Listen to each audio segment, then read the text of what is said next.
As soon as the LED starts blinking, that's when it's fully armed, and that's when we do our testing.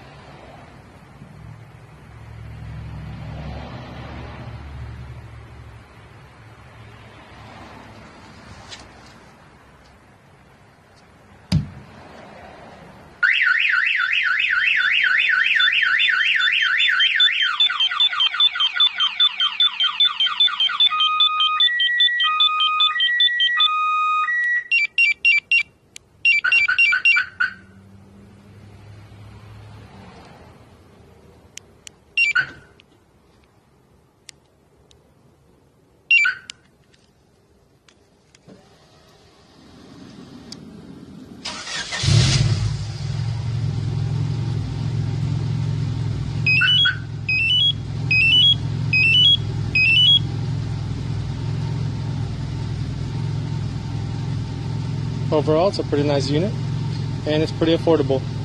Other than that, that's all she is.